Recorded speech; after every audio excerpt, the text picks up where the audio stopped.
来看亚洲棒球锦标赛伫即礼拜要开始战啦！台北大巨蛋头一场有正式赛，咪是台湾对韩国。即摆有13000张门票，早就已经抢了了啊！三远阁开放3000张，嘛是一时啊就无啊！即摆阁剩1000张，是东港会当排队去买票。也啦，即摆咱台湾队的总教练嘛对外表示，开幕战投手是新生代的球员徐若瑄。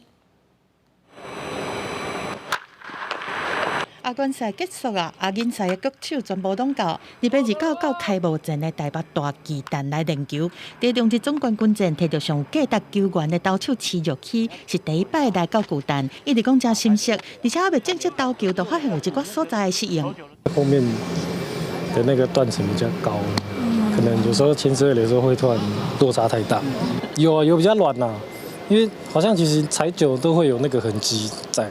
伫投手徛的所在有一寡短暂的争吵，人讲草皮嘛较软，徐若瑄认为这拢不是问题。两队的pitcher林清芬是讲，顶有小可插目，但是空间有够大，无压迫感。伊较注意本垒的后壁外野含盖外口的距离。计划区目前算是一个蛮危险的地方，因为那个杆子离我们比较近，所以会怕会撞到对啊。目前可能就是在内野区的话，可能对小球上的一些应付，可能要再加强一点这样子。中信兄弟的外野手陈文杰嘛，伫积分备战，但因知影伊伫台港乡鹰队第2摆的靠边选秀红进去啊，受到要离开伫遮已经8年的兄弟队，陈文杰是目眶红，感谢球队和球迷。其实还不知道的时候，心里会有点紧张，但是刚刚消息就是确定的时候，就是有点放松了，心情蛮复杂的那种感觉。